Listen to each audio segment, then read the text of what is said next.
título da nossa palestra é Desafios em Tempos de Pandemia, e nós vamos apresentar inicialmente o João Gilberto de Oliveira, que é responsável pela Pastoral do Turismo em Aparecida. Ele vai dar o seu bom dia e vai convidar o nosso palestrante de hoje para adentrar a sala. Bom dia, Gilberto, Deus abençoe. Bom dia, Marcos, bom dia, Henrique e todos que estão agora participando dessa live. Obrigado por mais uma vez poder compartilhar nossas ideias.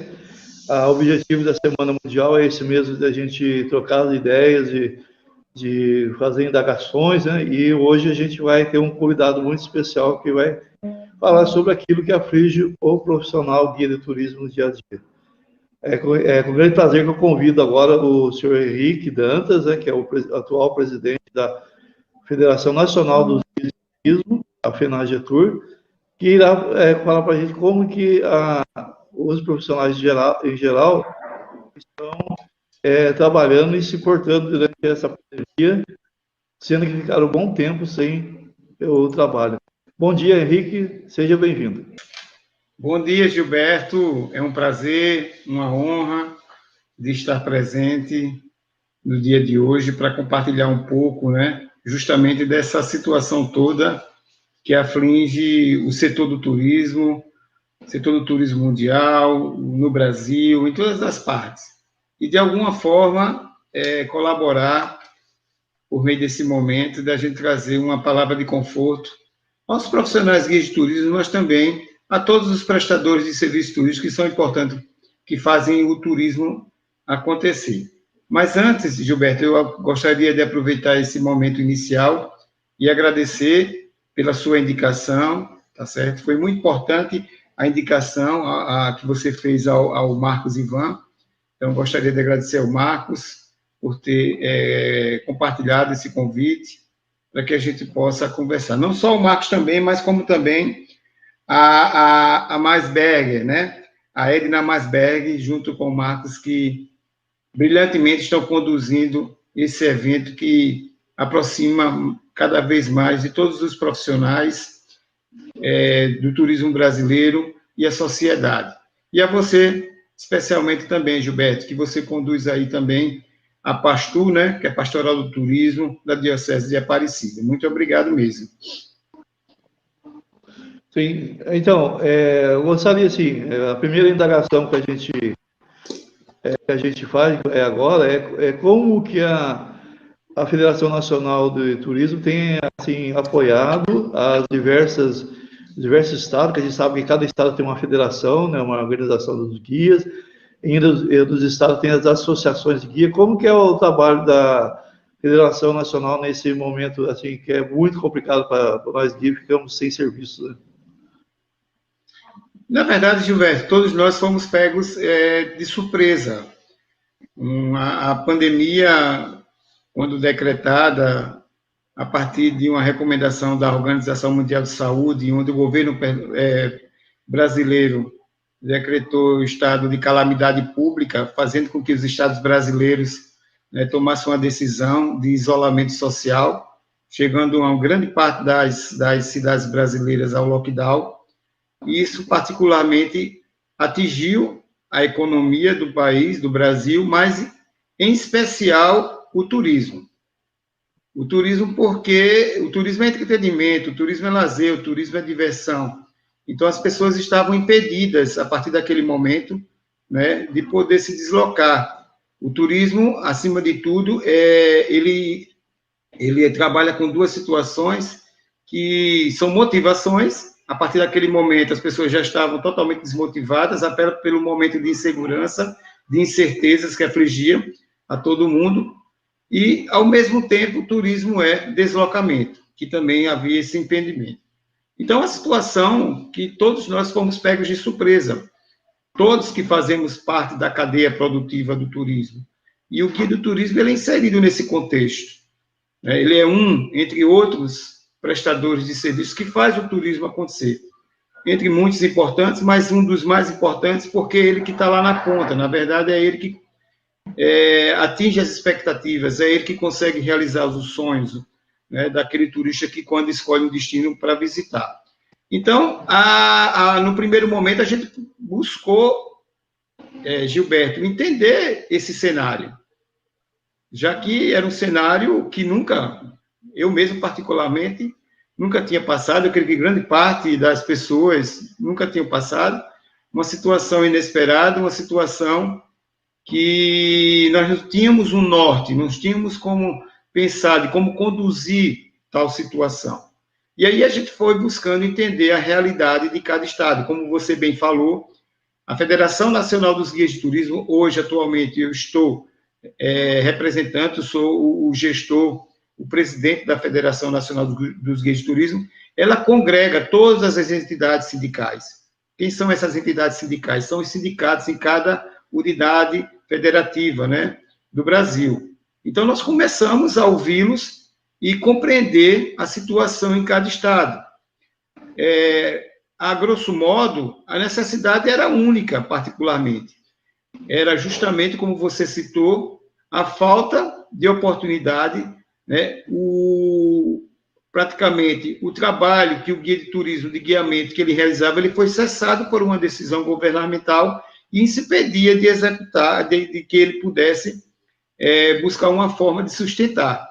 Isso nos afligiu muito, Gilberto, porque grande parte dos profissionais guias de turismo no Brasil, cerca de 75% a 80% dos profissionais, eles viviam exclusivamente do guiamento, como profissional guia de turismo.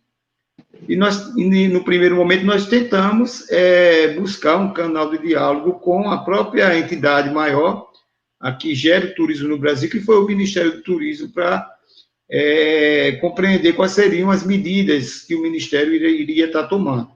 Mas até, eu digo a você, não fomos só nós, profissionais de turismo, que fomos pegos de surpresa, não foi só a sociedade que foi pega de surpresa, na verdade, o poder público foi pego de surpresa, foi uma situação que ninguém esperava. Então, foi um momento que, no primeiro mês, a gente procurou entender todas as possibilidades, todas as situações, todas as demandas que nos chegavam, para a gente poder melhor se posicionar e abrir um canal de diálogo com essas autoridades, com o poder público, para que, de que forma, a gente pudesse vislumbrar um cenário que o guia tivesse apoio do governo federal. E isso aconteceu logo em seguida, quando ele define, no estado emergencial, que iria levar o auxílio emergencial. E esse auxílio emergencial praticamente chegou a todos os profissionais guias de turismo pelo Brasil. Cerca de 65% a 70% dos profissionais que possuem o registro no cadastro, tá? Eles foram contemplados com o auxílio emergencial. Sim, aqui no nosso caso, aqui no circuito turístico religioso, também foi muito impactado, né? Nós começamos a ter os cancelamentos. Nós fizemos algumas atividades como live solidária e campanhas de cesta básica. Foi uma coisa assim que realmente impactou mesmo a nossa ação. A gente não tinha nenhuma alternativa mesmo, né? Agora, felizmente, de alguns dias para cá, já vem a Aparecida tem crescido. Alguns já estão começando a ter serviço, mas são poucos ainda, né? O retorno está sendo bem devagar mesmo. Na verdade, Gilberto, vai ser um processo lento. É um processo lento. E diante do tema que nós nos propomos a falar aqui, né, o tema ele trata, né, que desafios são esses pós-pandemia que o profissional guia de turismo ele vai enfrentar.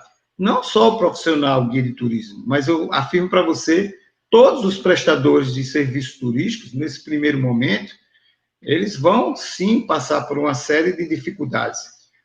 Dificuldades essas que vai precisar ser feita uma série de análises para que possamos entender como esse mercado vai se comportar nessa retomada, né, para encararmos esses desafios e podermos nos adequar.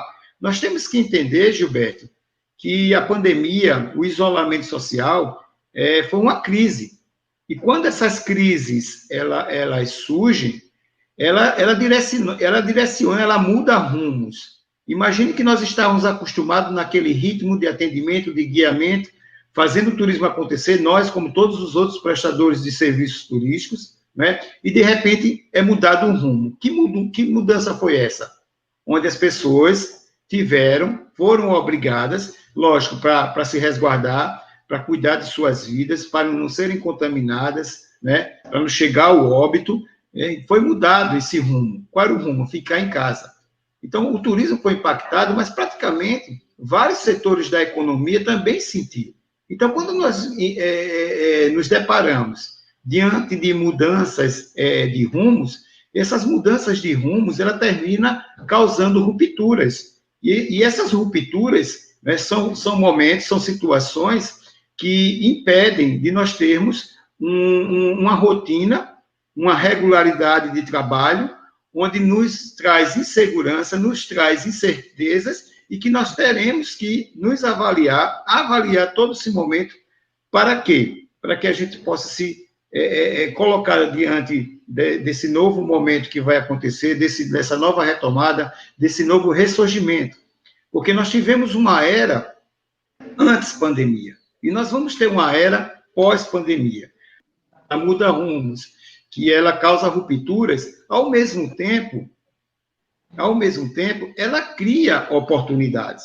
E é nesse cenário de oportunidades, nessa tomada, que o profissional guia de turismo e todos os prestadores de serviço turístico terá, né, que avaliar que oportunidades são essas. O que é que você acha disso, Gilberto? Então, eu acho assim, que agora chegou o momento da gente se reinventar. Também existe agora umas possibilidades do guia trabalhar com um grupo menor, né, de pessoas, que não vai ser mais aquele ônibus, né, cheio de pessoas, agora o ônibus é limitado, né. Existe também alguns projetos aí de caminhadas, né. Então, acho que assim, vai ser um momento do próprio município criar algumas alternativas, né, criar novos produtos, novos atrativos, e para que a pessoa do guia ela possa levar esses turistas, que são poucos, né? Que são poucos agora no começo, mas para poder ter pelo menos uma renda mínima, né? E uma coisa que preocupa aqui os guias aqui do religioso, eu até queria entrar nesse assunto agora com você, é a questão da fiscalização, porque com a pandemia também aumentou um pouquinho da informalidade, né? E isso é uma coisa que já pegava antes da pandemia e agora está pior, porque as pessoas acham que o profissional credenciado cobra muito, né? Entendeu? Aí acaba optando por esses variatur da vida aí, né? E acaba tirando o serviço. Eu gostaria também que comentasse nesse sentido aí, como que a Federação Nacional tem trabalhado nesse sentido aí da formalização do profissional do turismo. Olha, Gilberto, a gente, na verdade, isso é um papel direcionado, é uma obrigação do órgão que gera o turismo brasileiro. Ele tem como obrigação, principalmente por meio do cadastro, controlar, ordenar e gerir todos esses prestadores de serviços turísticos que ele tem controle. Principalmente entre aqueles que são obrigados a ter o cadastro e aqueles que não são obrigados, que se cadastram espontaneamente. A sua afirmação é perfeita, eu concordo, não discordo de você. Você imagina numa retomada como essa, onde nós estamos há 6 meses sem trabalho, onde o guia precisa trabalhar, o agente de viagem precisa trabalhar, a operadora precisa vender seus pacotes, a transportadora quer alugar os seus ônibus ou qualquer outro tipo de meio de transporte, não é? Os navios querem voltar a vender, né, para poder ofertar um produto diferenciado, para aumentar essa segmentação. Então, vai haver, sim, com certeza, uma inversão de valores, né? Agora, cabe ao Ministério ter esse olhar, entender essa situação. A federação, junto com os sindicatos, ela sempre se posicionou quanto a isso. Nós sempre cobramos um posicionamento ao Ministério diante, né, dessa informalidade, que é uma informalidade que compromete os destinos. Enquanto os destinos gastam milhões de reais para promoção e divulgação, e muitas das vezes esse dinheiro vai para o ralo. E por que vai para o ralo? Porque o turista termina vindo dentro de uma promoção, diante dessa divulgação, mas quando chega naquele destino, não é? Os serviços não estão sendo muito bem prestados. Não é só por conta da ilegalidade, mas sim porque não há esse controle e esse ordenamento, de uma forma geral, tanto entre os legais e também dos ilegais, para coibir essa prática que termina comprometendo a prestação de serviço na ponta. Então, a federação, junto com os sindicatos, ela sempre se posicionou, ela sempre cobrou ao Ministério, não vai deixar de cobrar ao Ministério. Agora, infelizmente, isso foge ao nosso controle, Gilberto. Não temos como intervir. Eu gostaria até de perguntar a você, se for o caso, não lhe comprometendo, mas quando foi que o Ministério esteve em Aparecida para fazer um controle, um ordenamento, fazer uma fiscalização rigorosa entre todos esses prestadores de serviço quando tem romarias ou quando tem os eventos religiosos? Então, não me lembro de uma vez, assim, desses 13 anos que a gente trabalha com o turismo, de haver, assim, uma presença do Ministério mesmo. A gente vê, assim, o DENIT, né, que fiscaliza os ônibus, mas, assim, de modo geral, e também ele acaba verificando também o profissional que está lá dentro. Mas o Ministério do Turismo mesmo, a gente não tem conhecimento, né, principalmente no turismo religioso, né. Pode ser, talvez, aí no Nordeste, aconteça alguma fiscalização, mas aqui no nosso eixo Rio-São Paulo é muito difícil, né? Inclusive, a gente também, uma grande briga nossa é que a das romarias, né?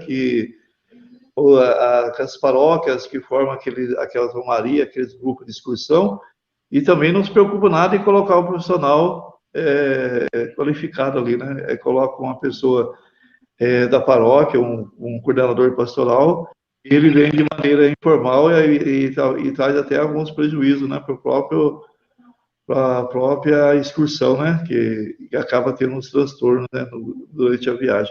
Tudo isso a gente vem conversando aqui, né, aqui no nosso segmento aqui, para que haja essa consciência da formalização também das romarias, das excursões, das peregrinações, né, que tenha sempre um profissional de turismo junto, né? Não só o guia, mas também seja feita pela agência credenciada, o ônibus seja legalizado, né? Então, tudo isso é uma campanha que a gente não pode fazer só para o guia, mas de um modo geral, né? Para que todo mundo ajude todo mundo, né? Nesse sentido. Não, e olha, você acabou de falar. Olha o que acarreta, o que ocasiona quando você, sem a devida comunicação, sem o devido aviso, sem saber de como identificar um prestador de serviço credenciado pelo Ministério, quantas situações podem ocorrer? Você acabou de citar algumas: um ônibus quebrar na rodovia, né? Ele levar para um lugar indevido. Então, são diversas as situações que podem ocorrer. E, além do mais, né, diversos agentes de viagem, donos de agências, vendedores, assumindo o papel do guia de turismo irregularmente, exercendo a profissão ilegalmente, quando o Código Penal, ele afirma que ele pode ser até preso, pode ser até abordado e responder um processo. Então, talvez, às vezes, também tenha uma situação, Gilberto. Nós temos algumas limitações, por exemplo, desde que foi criado a Lei Geral do Turismo em 2008 e regulamentada em 2010, foi previsto lá dentro da criação do cadastro um órgão que gerisse, controlasse e ordenasse esses prestadores de serviço turístico. Ao longo desse tempo, brilhantemente, o Ministério vem controlando, vem conseguindo identificar quem é esse prestador de serviço, para que diga ao consumidor, que diga ao visitante, a quem ele deve comprar. Mas, de outro lado, ele falha porque ele não fiscaliza. Então, nós precisamos dar as mãos no sentido de qual?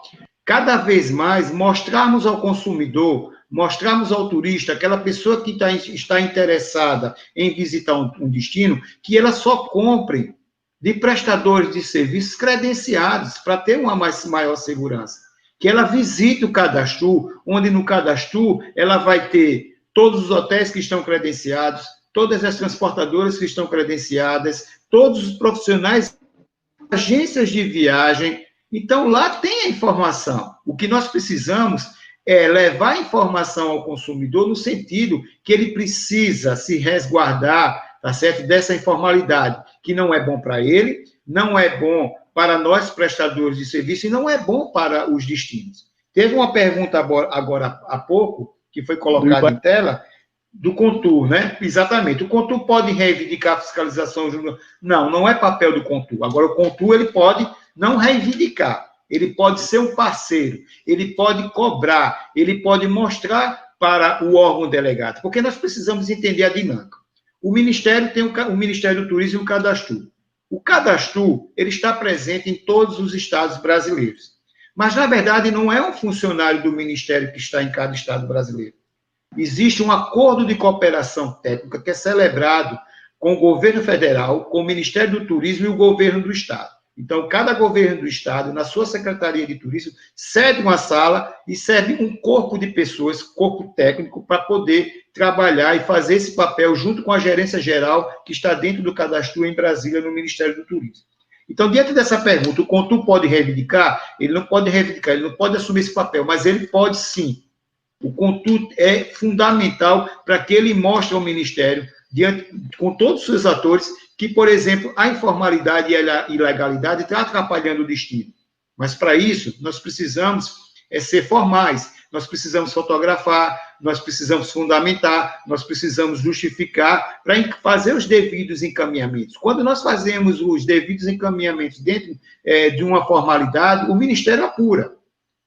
O Ministério não vai atender um telefone, não vai lhe escutar e vai apurar, não. Mas, documentalmente, ele tem uma obrigação. Inclusive, tem um setor que trata exclusivamente disso. Então, sim, o Contur, ele é fundamental, né? Porque o Contur é o quê? O Contur são todos os atores, é a sociedade, a iniciativa pública, a iniciativa privada, né? Trabalhando em prol do destino, né?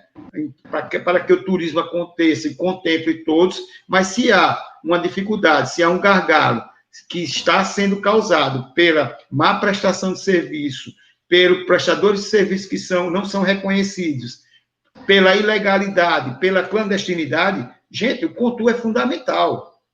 É só formalizar e fundamentar isso junto ao órgão delegado do Estado ou diretamente remeter à ouvidoria do Ministério do Turismo.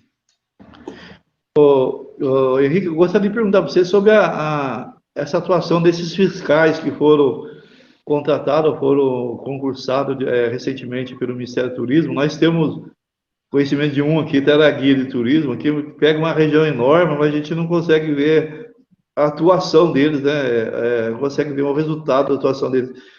O que você acha, né? Qual o parecer desses fiscais entre aspas, do Ministério do Turismo? Gilberto, com todo respeito, utopia.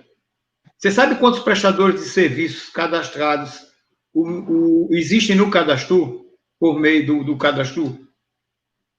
Não, nem faço ideia. São mais de 100 mil. Quando você soma todo mundo, hospedagem, agência, guia, só nós guias representamos um quarto, 25% do cadastro dos prestadores de serviço turístico. Aí eu faço uma pergunta a você. Você acha que um fiscal por região, que é por região, esse que você está citando, possivelmente ele é da região sudeste, não é da sua região. Ele tem atuação aqui no Vale do Paraíba, mas não sei qual que é a abrangência da atuação dele, eu não tenho esse conhecimento. Bom, até então eram 5 fiscais que foram, vamos dizer assim, elegidos, e nós teríamos um fiscal, se mudou, eu não tenho ciência, e seria por região. Aí eu pergunto, se nós dividimos 5 mil para 5, aliás, 100 mil para 5 fiscais, nós temos 20 mil prestadores de serviço turístico e cada um deveria fiscalizar. Então, eles não fiscalizam um a um. Eles fiscalizam ou por amostragem ou por demanda. Que demanda é essa? É a demanda quando a gente identifica alguma irregularidade e a gente pontua ao Ministério formalmente e a gente fundamenta. Então, é muito importante, é fundamental que cada prestador de serviço que perdeu seu tempo, que foi lá no Ministério e fez o registro, ele também seja um agente fiscalizador. Nós não podemos esperar só pelos fiscais do Ministério, Gilberto. Se nós queremos mudar essa realidade da clandestinidade, se nós queremos fazer um turismo diferente para a sociedade, para aquele turista que às vezes programa 1 ano para visitar um destino, nós temos um compromisso de cada um de nós. É importante que cada um de nós que fazemos parte desse setor magnífico, extraordinário, que é a indústria do futuro, que se chama turismo. Nós tínhamos uma perspectiva antes da pandemia que em 2023, 10% da população brasileira estaria empregada no setor do turismo. Isso é algo fantástico. É algo que diante de um momento desse, nos entristece, mas que vamos precisar demandar muitos esforços mesmo, para que a gente possa superar esse momento. Sim, então, eu acho que assim, nós, no nosso caso aqui, é uma associação de guias que temos aqui no circuito religioso, acho que convém que a gente faça uma campanha, né, de questão de sensibilização, né, colocar nos hotéis a obrigação de usar um profissional credenciado, né, e também o controle também começar a tocar mais esses assuntos, né, porque eu vejo assim que também nas reuniões quase que não se fala da questão da formalização do turismo, mesmo nos hotéis, mesmo para os profissionais. A gente precisa, de vez em quando, brigar para a gente ter uma voz dentro eu falo de todos os conselhos, não só de Aparecida, mas dos conselhos aqui, de modo geral. Precisamos brigar mais para a gente ter o nosso espaço ali e mostrar o nosso valor, né? Seria isso, né? Todo prestador de serviço turístico que executa qualquer prestação de serviço, que está à frente de qualquer necessidade que venha atender prerrogativas de um cliente que busca visitar um destino, ele é importante. Só que cada um tem o seu papel, o guia tem o seu papel aonde? No destino, onde ele é eleito, ele se capacitou, ele se qualificou no sentido de atender bem, porque ele tem conhecimento do seu território. O agente de viagem ele vai ser importante porque ele preparou, ele pesquisou, ele estudou, ele participou de campanhas profissionais para vender um destino. A transportadora ela vai ser fundamental para que ela possa transportar com qualidade, com segurança. Então, perceba que todos nós, né, temos um papel importante, relevante, né, nesse setor. E quando você fala que essas campanhas, né, que vocês estão promovendo, que ela deve acontecer, ela tem que ser contínua. Sim. Não é só sensibilizar, ela tem que ser mobilizada para sensibilizar. Porque não adianta você, por exemplo, se eu não quero fiscalizar, o Henrique falou lá que eu também posso ser um agente fiscalizador, colaborar de alguma forma. Tudo bem, se você não quer fiscalizar, então vamos abraçar a mão naquele sentido que eu acabei de falar, vamos levar informação ao turista, como você citou, Gilberto, para falar da importância do guia de turismo, da contratação de um guia credenciado, que passa 2 anos quase num curso técnico de 800 horas. Será que esse profissional que passou em sala de aula 800 horas, ele não está habilitado, qualificado para atender o turista, onde vem uma pessoa sem qualificação nenhuma e muitas das vezes colocando até em risco de segurança, risco de vida, simplesmente em função de um resultado financeiro? E isso continua existindo e não vai parar enquanto a gente não fizer uma coisa, Gilberto, mostrar para o turista a importância dele contratar profissionais, guias de turismo, agências, transportadoras, hotelaria, que sejam, de fato, credenciadas. Até porque isso traz uma segurança jurídica. Imagine como tem casos pelo Brasil que a gente escuta, de clientes que foram afetados por uma prestação de serviço que não aconteceu a contento, como foi passado, como foi vendido, e quando o cliente volta, aquela relação de consumo não foi estabelecida formalmente. Como assim? O cara não sabia nem o nome do rapaz, o cara não tinha nem um recibo do valor que pagou, não tinha nem como identificar quem foi que se propôs a executar aquele serviço. Quando ele vem perceber, o turista vem perceber que ele foi enganado, que ele foi ludibriado, que ele foi, vamos dizer assim, lesado, comprometendo a sua viagem, aí ele vai perder tempo, 2, 3 dias para ir numa delegacia para poder corrigir a situação, quando tudo isso poderia ser evitado se cada um de nós cumprisse com o nosso papel, de fato, e que o turista pudesse também ter um olhar pela legalidade, como isso é importante para ele. Principalmente quando ele se predispõe a um destino que ele não tem referência. Nós precisamos ter muito cuidado com tudo que é ofertado pela internet. Tá? Nem tudo que se posta lá é real. Então, isso é uma fala que deve ser constante entre todos os prestadores de serviços. Sim, recentemente nós tivemos aí a implantação de uma lei que, aqui em Guaratinguetá, que regulariza o trabalho do guia, mas aí eu percebi assim, a gente percebe que as leis, elas não resolvem muita coisa quando não há a fiscalização. A Aparecida tem uma lei, mas não tem a regulamentação. Campos do Jordão é a cidade que melhor regulamenta lá as atividades, né? Inclusive, essa regulamentação do Campos do Jordão ajuda não só os guias locais, mas aqueles guias que levam turistas até Campos do Jordão.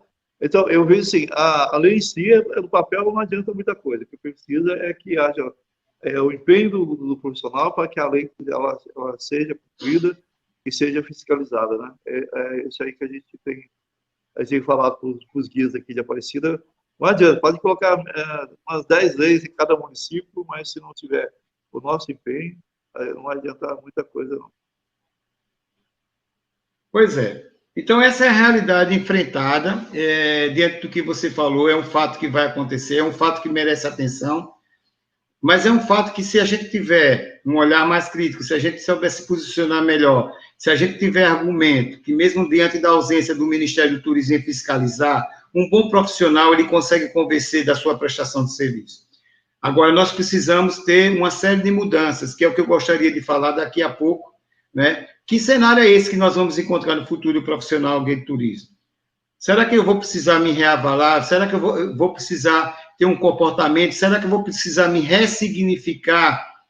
Será que eu vou precisar ampliar o meu leque de competências para que eu possa me destacar nesse cenário desafiador que todos os profissionais guias de turismo pretendem ter uma oportunidade de voltar a trabalhar, e ainda mais diante do que você falou, a legalidade também participando. Então, são desafios únicos, Gilberto, que nós vamos ter pós-pandemia.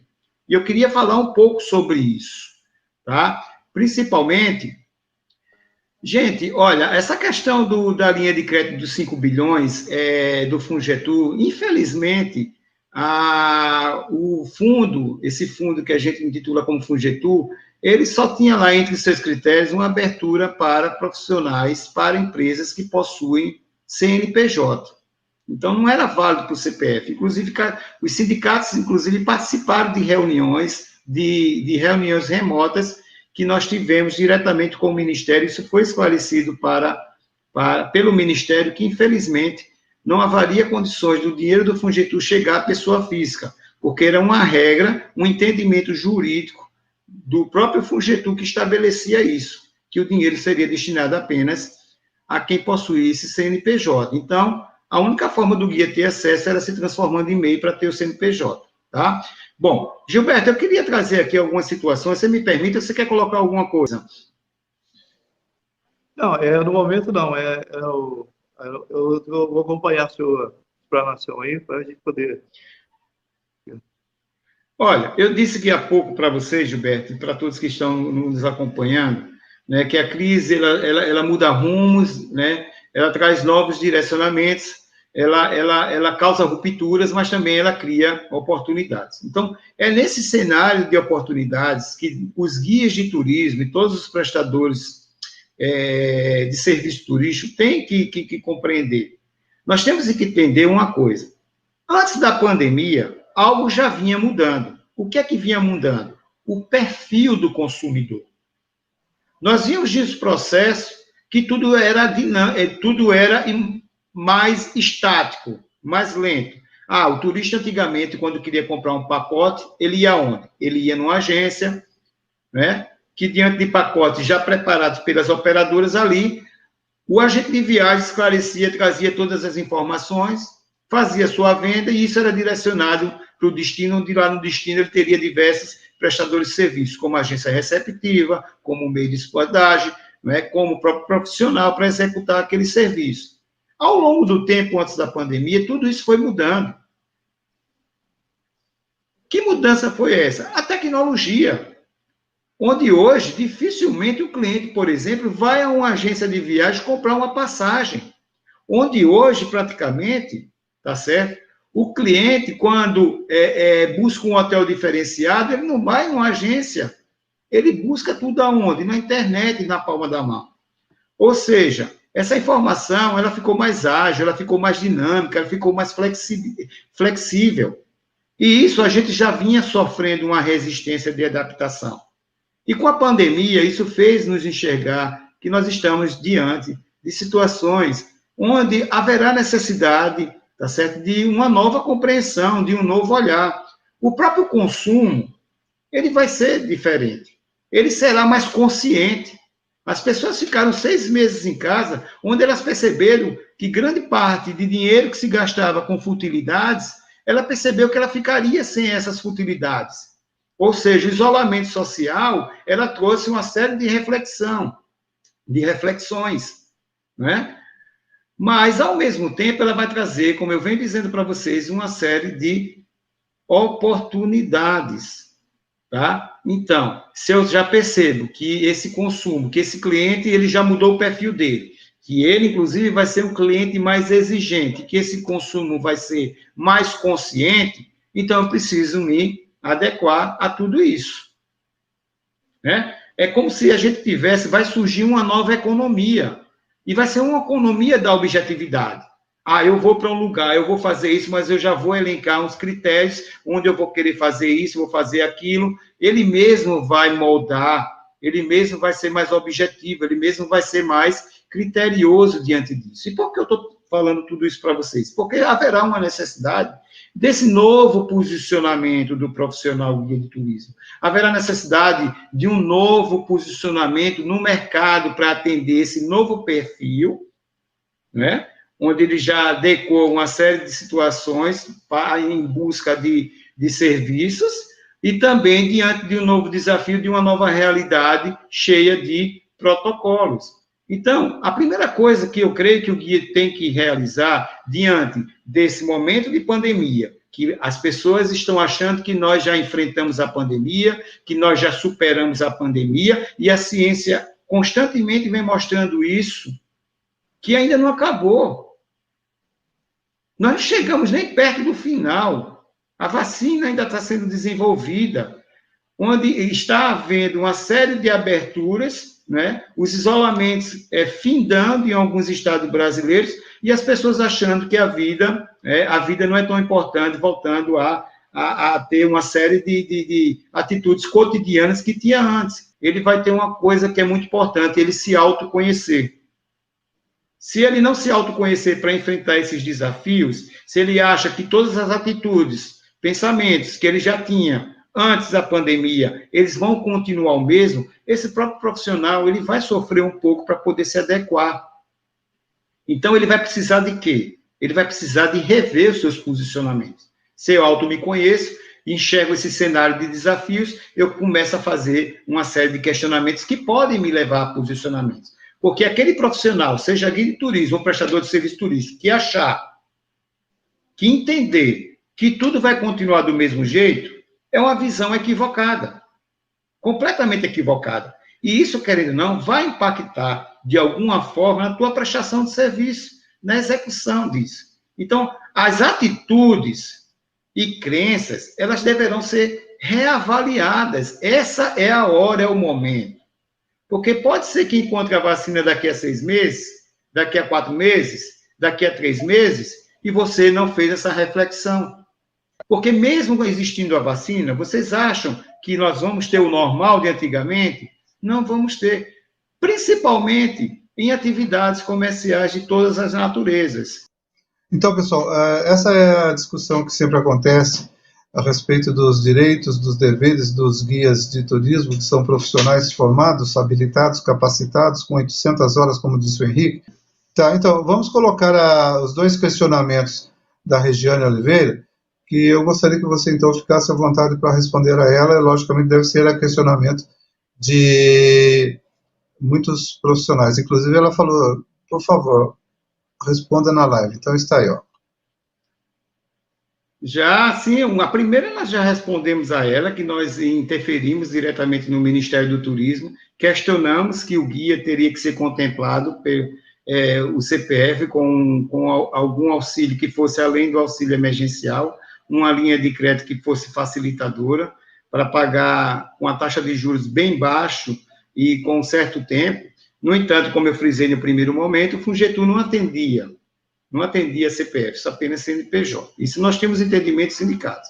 E nós buscamos, não tinha como fugir isso, nós nunca defendemos CNPJ, nós buscamos, sim, uma linha de crédito CPF. E foram conseguidas linhas de crédito, não com dinheiro do FUNGETU. Existe todo o Estado, existe bancos de fomentos ligados, tá certo, ao Ministério e ao Banco Central.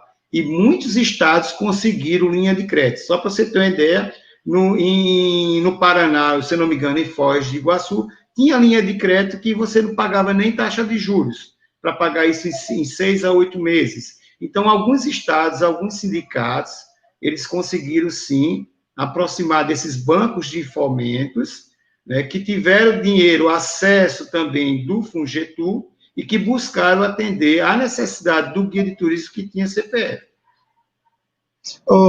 Henrique, na verdade, eu sou um leigo nesse ponto, mas eu vou fazer uma pergunta.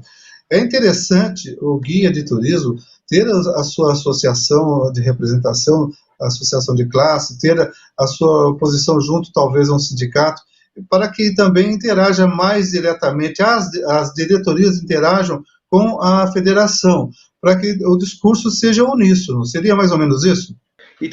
Essas ações, elas sempre aconteceram, Marcos. Só que nós não temos todos os sindicatos representativos da categoria em cada estado filiado à FENAGTU, por opção própria, certo? E levando em consideração que grande parte dos profissionais guias de turismo não acreditam na questão sindical, enquanto temos muitos sindicatos trabalhando em prol da categoria. Então, há um desentendimento da importância sindical na vida do trabalhador, principalmente esse trabalhador autônomo, que praticamente foi abandonado nessa situação de pandemia. Só a título de informação, nós levamos o caso ao Ministério Público do Trabalho Federal, onde existe um processo que está tramitando, para que a gente possa evitar, se isso vier ser recorrente no futuro, essa pandemia, vamos dizer assim, aconteça a segunda onda e seja estabelecida novamente, que a gente tenha um tratamento diferenciado, você está compreendendo? Então, a entidade, junto com os sindicatos, ele sempre continuou independente, as pessoas estão achando, até porque grande parte dos profissionais ficam afastados dessas entidades representativas e, às vezes, né, eles não sabem que essas entidades que estão participando, que estão trabalhando em prol dele, e gera essas desinformações. Na verdade, Henrique, de um modo geral, o trabalhador brasileiro ainda não tem muito crédito, não dá muito crédito aos sindicatos, em função de alguns comportamentos que aconteceram, e talvez até ainda aconteçam, nesse tipo de representatividade. E seria, no caso, então, os próprios profissionais de cada região, de cada cidade, se organizarem e, dentro da legalidade, estabelecerem o seu sindicato e fortalecerem o sindicato, para que o sindicato seja também um dos braços da federação e possa atuar mais efetivamente. Seria isso, Henrique? Lógico, perfeita a sua colocação. Os sindicatos são unidades que têm como objetivo a coletividade, tratar dos interesses desse profissional. E muitos sindicatos, eles trabalham, inclusive, em prol da categoria, independente que ele seja sindicalizado. Mas não se mantém uma entidade, Marcos, sem o apoio do profissional. Ainda mais que em 2017, a principal fonte de renda que trabalhava a questão da autonomia do sindicato financeiramente para poder trabalhar, para poder gerir questões de interesse da categoria, diante da reforma trabalhista de 2017, nós perdemos a fonte de renda quando o imposto sindical, ele deixou de ser obrigatório, ele não acabou, ele passou a ser opcional. Aí eu pergunto a você, os guias continuaram pagando para dar apoio ao sindicato? Se ele acha que é importante essa entidade representá-lo, principalmente agora que nós percebemos que essas entidades, elas foram importantes para aglutinar uma série de situações? Não, pelo contrário. Nós tivemos um déficit de arrecadação, que é a universal entre os sindicatos no Brasil, de 85%, que era a arrecadação em cima do imposto sindical, para 15%. Nós temos realidade de sindicatos pelos estados, que tem sindicatos que já estão trabalhando no sistema home office, porque o guia de turismo de determinado estado não apoia o seu sindicato. Então, não tem dinheiro para pagar o aluguel, não tem dinheiro para pagar a conta de energia, o celular que o presidente ou a equipe usa. Então, essa é a realidade para o estado. Então, nós estamos fazendo o possível. Só para você ter uma ideia, a pandemia ela foi decretada em março. Acho que todo mundo se lembra disso, né? Eu acho que por volta do dia 19, eu não sei... 19. Pois é, no dia 23 de março, nós já estamos encaminhando um ofício ao Ministério do Turismo. Então, o governo, querendo ou não, como foi pego de surpresa, ele tentou atingir, não foi a categoria de técnico de enfermagem, a categoria de técnico de nutrição, a categoria de técnico de guia. Ele foi e lançou o auxílio emergencial com o objetivo de atender toda essa massa de trabalhadores autônomos. Foi suficiente R$600? Não, gente. Com certeza não foi. Não foi suficiente. Mas foi uma forma que o governo procurou ajudar. Você entende, Marcos? Perfeito. E, inclusive, Henrique, você que está bastante envolvido pela sua própria posição como representante de uma categoria, como que fica até o presente momento aquela situação do Sistema S, que havia briga da CNC com a CNTUR, a questão do 5S, o Sistema S? O Ministério parece que anunciou a instituição do Sistema S para o turismo. Você tem alguma notícia mais recente a respeito disso? Não, isso é muito novo, isso está sendo feito um trabalho de bastidor, algo está sendo dialogado, está sendo revisto nesse sentido, mas não foi publicado de que forma isso vai caminhar. Seria prematuro fazer eu tenho meu posicionamento, mas eu não gostaria de me posicionar, até ter uma ressalva oficial, entendeu? Certo, porque eu, ao ver, esse Sistema S do turismo contemplaria bastante até a própria formação dos profissionais. Seria mais ou menos isso, Henrique? Sim, mas isso, enquanto não foi definido, o Ministério continua caminhando, independente de se vai haver ou não esse apoio, se vai cessar ou não vai cessar.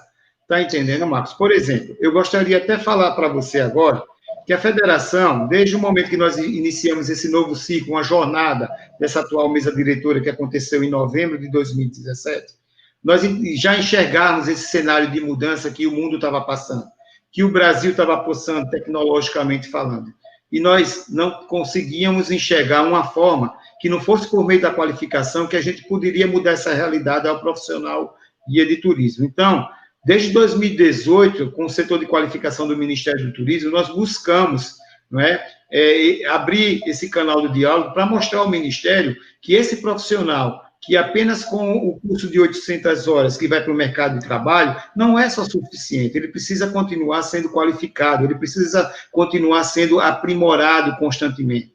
E esse diálogo, ele começou a existir a partir do momento que tentaram não, e conseguiram a transformação da Embratur, por exemplo, né, para fomentar o destino lá fora, transformar ela em agência. E nós ficávamos imaginando, só para você ter uma ideia dentro do que eu estou falando, como é que os caras vão buscar o turista internacional, onde, dos 100% dos profissionais credenciados do Ministério do Turismo, apenas 30% falam algum idioma, além do nativo português? Então, era algo que fugia qualquer parâmetro. E nós mostramos isso, o Ministério entendeu. Quando foi, a partir de 2018, que nós fundamentamos, agora, durante a pandemia, infelizmente foi num momento difícil, nós conseguimos quase 3 mil vagas para qualificar esse profissional em idioma inglês e em idioma espanhol.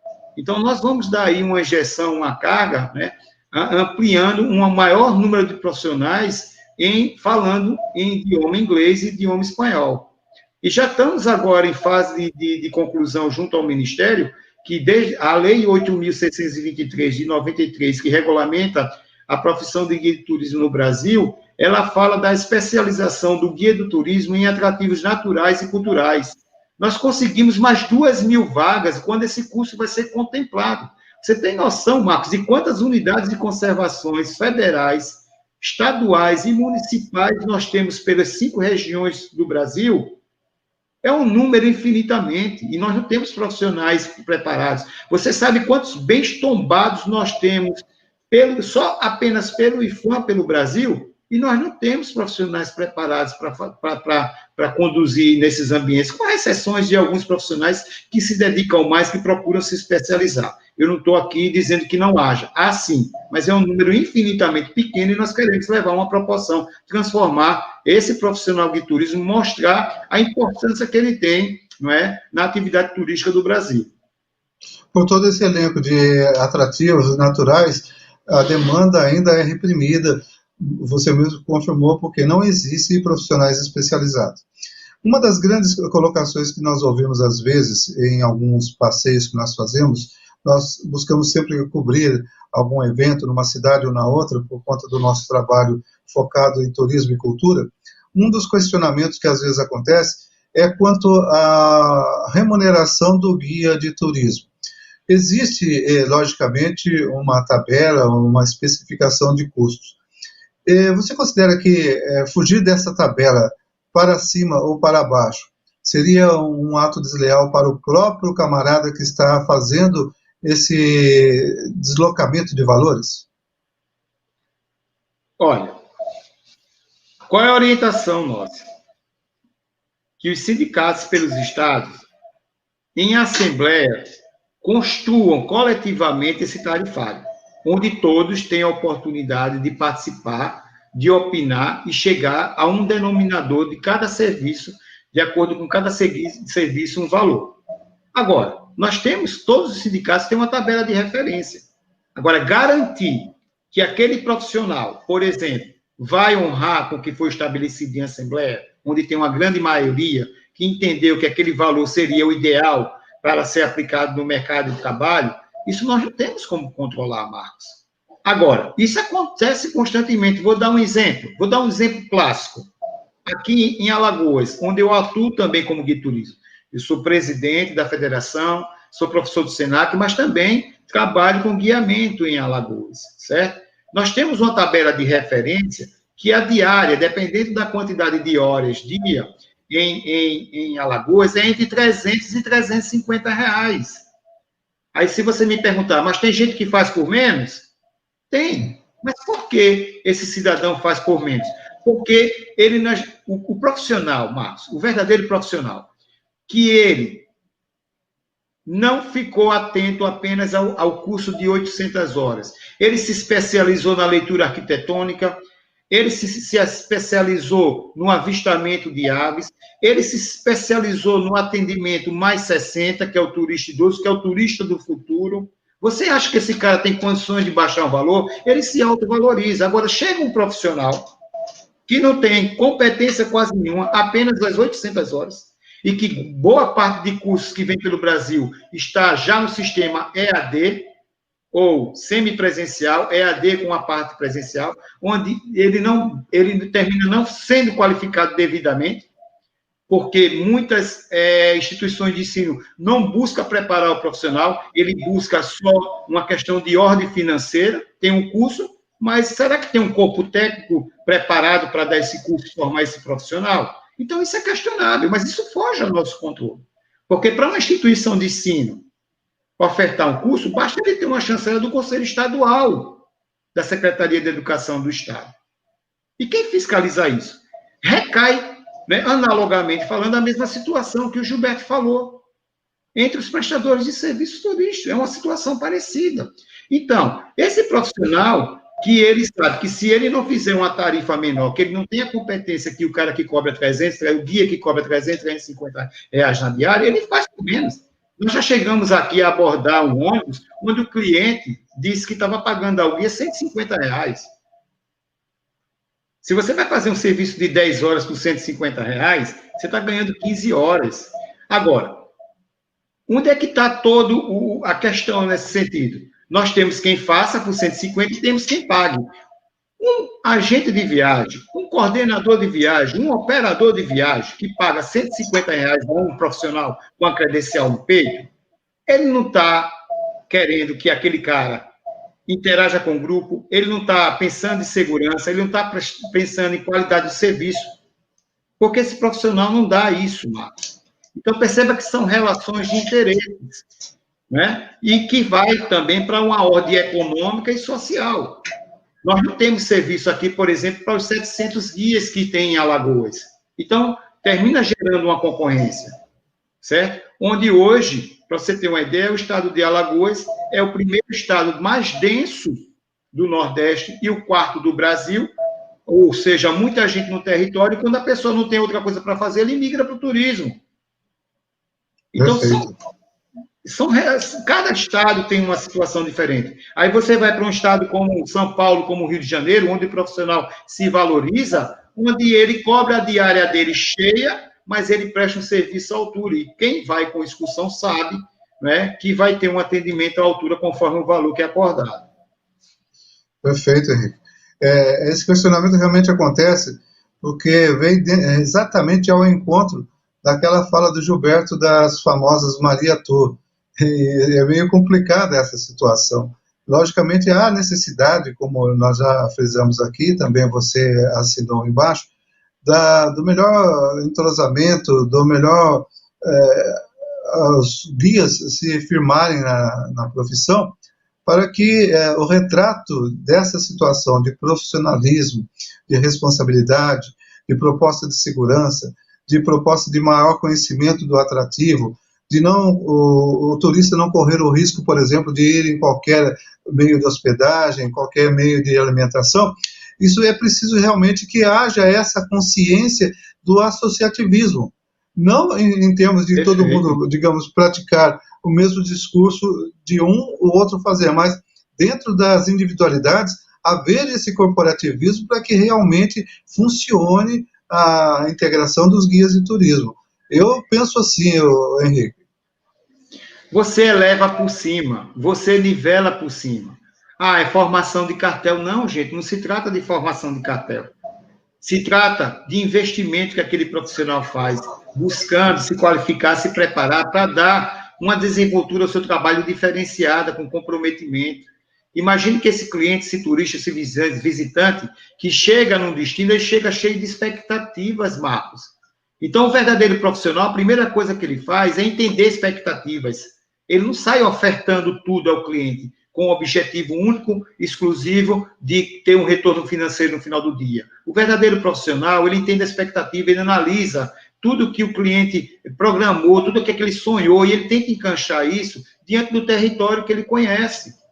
Então, é um comprometimento que existe desse profissional. Sabemos que no cenário atual no Brasil, em todos os estados brasileiros, nós vamos ter os profissionais limitados, vamos ter os profissionais regulares, vamos ter os bons profissionais e vamos ter os excelentes profissionais. Isso vai acontecer, na verdade, isso acontece em qualquer profissão. Agora, eu acho que há, sim, uma obrigação, por exemplo, do visitante, desse turista, né, desse consumidor, que ele já sai do destino dele, né, para outro destino, onde ele imagina como vai ser o apartamento dele, como é que está aquela praia verde esmeralda, azul turquesa, será que vai fazer sol, será que vai chover? Entre outras coisas, que é o papel do guia, né, se interrelacionar nesse sentido para propor a expectativa, porque no final, se o guia ele é um profissional que atende todas essas necessidades do cliente, você acha que é só o guia que ganha com isso? Ganha o destino, ganha um agente, ganha o operador, ganha o meio de hospedagem, ganha o transportador turístico, todo mundo ganha, Marcos. De repente, até o próprio, entre aspas, pirata começa a ganhar também, porque ele descobre que precisa se especializar. Exatamente. Perfeita a sua colocação. Ele começa a perceber que ele está ficando muito distante desse grupo e ele precisa chegar lá. Nós tivemos aqui um caso clássico em Alagoas. Eu estou na federação porque nós fizemos um trabalho aqui e uma parte da entidade, à época, achava que eu deveria assumir a federação pelo trabalho que nós fizemos em Alagoas. Só para você ter uma ideia, quando a gente assumiu o sindicato em 2010, 2011, grande parte dos guias que atuavam, eles eram guias piratas. Eram irregular. E a gente começou a fazer um trabalho de fiscalização, mas o nosso objetivo de fiscalização era que aquele cara, ele se preparasse melhor para vender o destino dele, que ele se qualificasse. No entanto, aconteceu o inverso.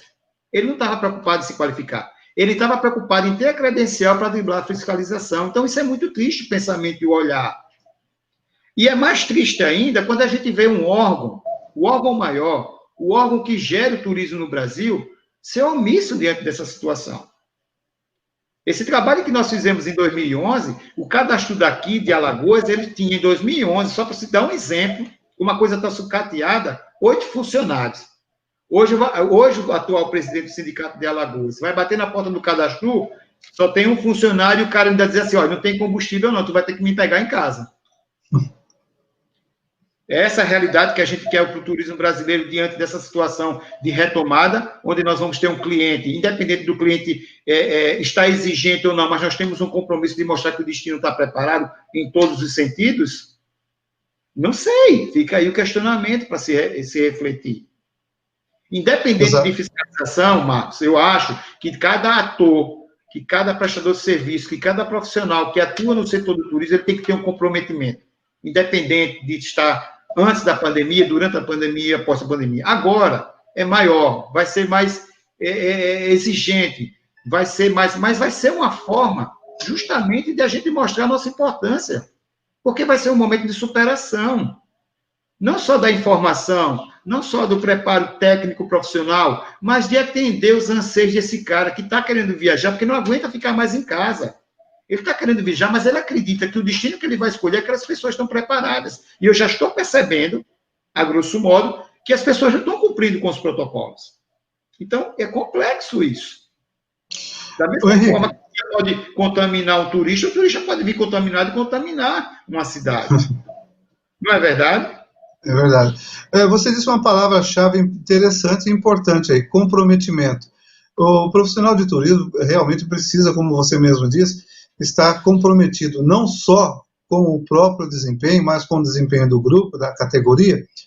E nessa parada, que todo mundo foi obrigado a frear o caminhão para não cair na pirambeira, é o tempo interessante até de se fazer uma reflexão, uma revisão de conceitos, uma pesquisa para melhorar conhecimentos. E essa é a proposta que nós fazemos nesse momento da Semana Mundial do Turismo. Eu gostaria que você ficasse à vontade para tecer mais alguns comentários a respeito do valor da fibra do guia de turismo e acreditando que muita gente está nos acompanhando. Fique à vontade e continue. Não, eu queria dizer aqui, já que a proposta do tema desse momento seria os desafios pós-pandemia, de trazer essa reflexão ao profissional de turismo. Né? Quando eu fiz a última pergunta, antes da gente fazer essa interação, né, quais serão as minhas atitudes e as minhas crenças que eu deverei ter diante desse momento que estamos crendo, achando que está voltando tudo normal, que na verdade não tem nada de normal, certo? Onde as nossas responsabilidades estão cada vez mais aumentando, né, que se elas deverão ser avaliadas. Então, esse tipo de situação é a primeira coisa que você tem que perguntar, o profissional tem que perguntar para poder se superar durante essa pandemia e os momentos pós-pandemia. Como eu vou me comportar diante desses desafios? Eu fiz essa avaliação, eu me autoconheci, se eu vou precisar mudar alguns valores. Isso é muito importante, gente. Porque esses valores, eles não estão atrelados só à sua atividade, à sua atividade profissional. E sim como ser humano, como cidadão, que você também tem obrigações na sociedade. E ainda mais quando você se predispõe a interagir com pessoas que vêm em busca de sonhos, de expectativas, de desejos. Então, é um cenário desafiador. Então, eu acho que cada um de vocês deveria, nós, né, na verdade, guias de turismo, perguntar o que eu tenho para oferecer de diferente nesse cenário todo ao turista que vai visitar o seu destino de atuação. O que é que eu vou me propor a fazer de diferente? Então, são esses momentos que a gente precisa elencar no sentido de ter uma nova postura profissional diante desses cenários de desafio. Será que eu já sei quais são as novas oportunidades? Que oportunidades são essas que eu posso me inserir nesse cenário que eu possa tirar vantagem? Como é que eu vou fazer para identificar essas oportunidades? Então, gente, só tem uma situação, é fazer uma série de análises de cenário. Nessa análise de cenários, é muito importante você estabelecer o que nós denominamos de conexões. Será que todas as minhas conexões que eu tinha anteriormente, elas serão favoráveis nesse momento de pandemia, nesse momento de retomada? Não, eu acho que não. Eu preciso ter uma conexão que eu preciso me propor, né, a estabelecer essas novas conexões, mas que essas conexões, elas estejam em sintonia com o mercado. Porque também, se ela não tiver essas conexões que você está se predispondo, que você já enxergou, que será importante, se elas não estiverem em sintonia com o mercado, com as necessidades, com essas oportunidades que eu acabei de citar, você vai continuar enxugando gelo. E aí o mercado ele é dinâmico. Tenha certeza que agora nós temos muitos profissionais guias de turismo pelo Brasil já conseguindo se adequar a esse novo normal, a essa nova realidade que está por vir. Então, eu sou um guia que trabalho com, vamos lá, com o turismo de sol e mar no Nordeste. Será que os atendimentos, que o formato continuarão sendo os mesmos? Será que, como guia, eu sou autônomo, eu não presto serviço nenhum para a agência receptiva? Será que quando um agente que confia tanto em mim ligar para mim, eu vou dar o mesmo roteiro que eu fazia antes? Será que eu não vou precisar reconfigurar esses roteiros, esses itinerários, para que eu possa transmitir àquela pessoa, àquela empresa que buscou em mim um referencial no meu destino que eu atuo e confiar em mim? Então, tudo isso precisa ser olhado. Gente, o grande desafio desse momento, dessa retomada, eu preciso entender que hoje, na Europa e nos Estados Unidos, não se vende, não se faz nem propaganda de destinos mais. Não se faz propaganda de destino. Isso é consequência. A tendência agora é você simplesmente promover, desenvolver novas experiências.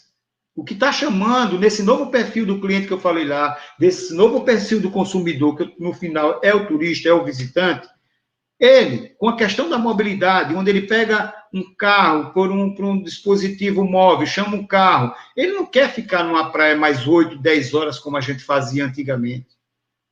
Ele quer ir na praia, chama um dispositivo, chega na praia, ele passa 2 horas, ele já quer ali ir para um restaurante, almoçar num restaurante, quando for à tarde ele já quer ir para um museu, para uma casa de cultura, para algo diferente. Então, se eu começo a entender que o mercado está dinâmico, que ele está reagindo dessa forma, então eu preciso me adequar nessa situação. Como? É você que vai buscar isso, vai reconfigurar isso. Porque o cliente de antigamente, tudo era muito parado. Ele acreditava em tudo que nós falávamos. Hoje ele tem informação posta na palma da mão. Ele até nos questiona se nós passarmos uma informação errada. E às vezes a informação está certa, é a informação na internet que está errada.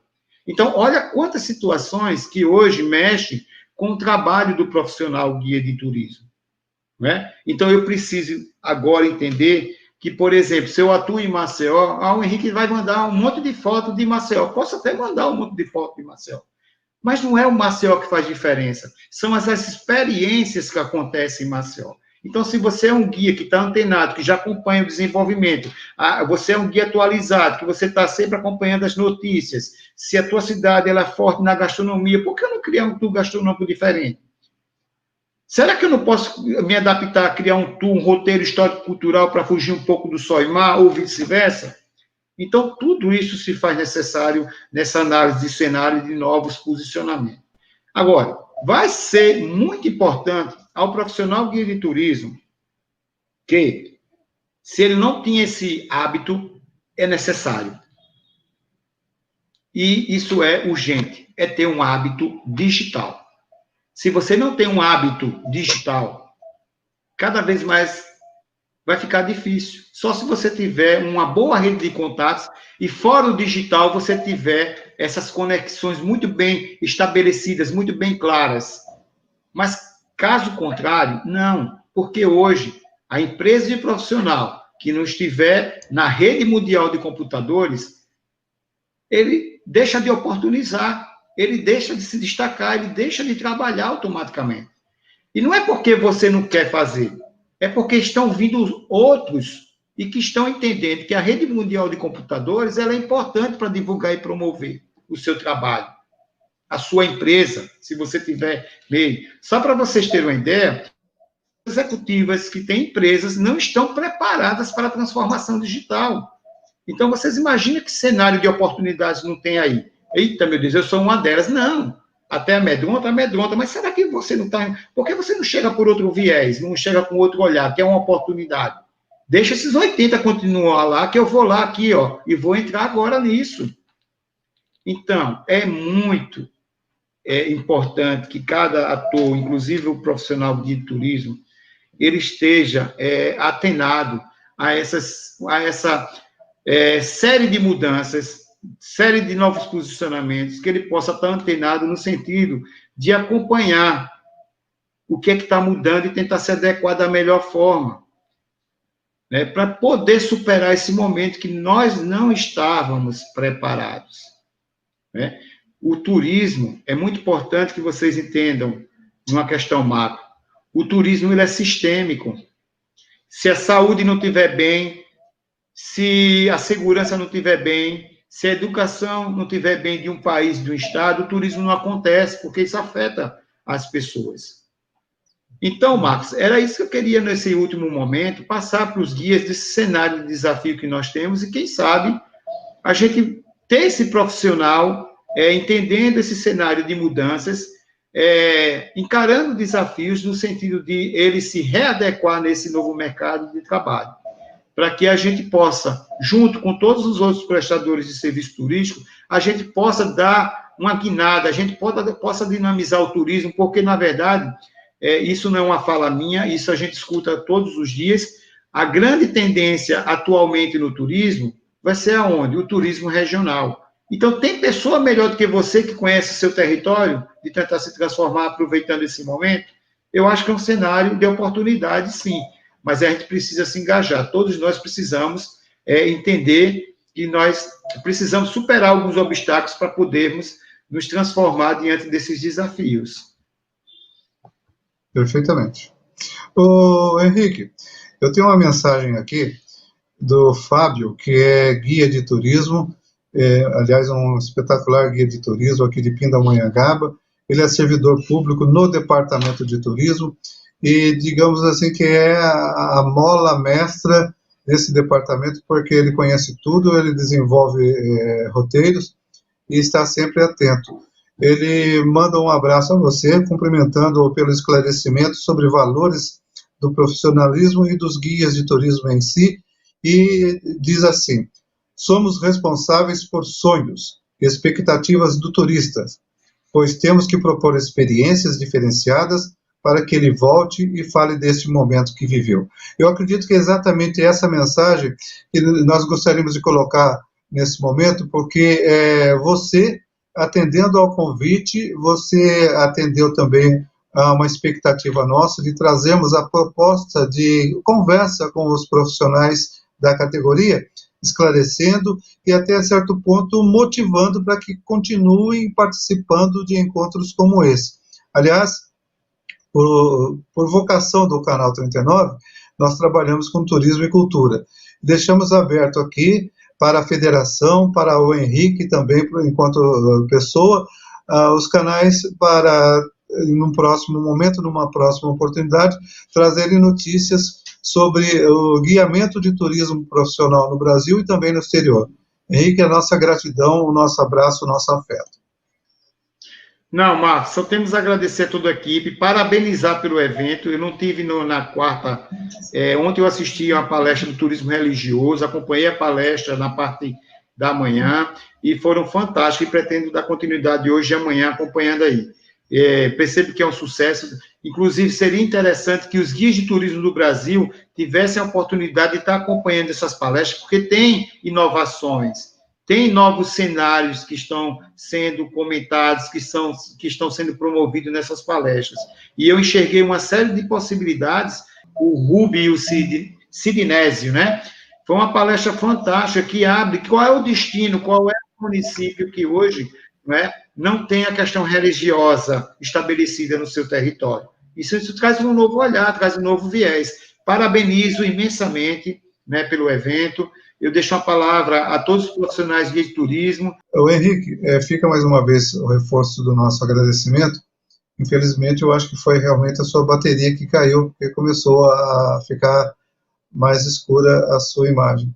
O nosso fraterno abraço, a nossa gratidão, e de uma forma ou de outra nós contamos aqui com a sua presença, e com a presença dos guias de turismo, deixando aberto sempre uma apresentação para aqueles que tiverem interesse em saber mais sobre guiamento de turismo. Okay?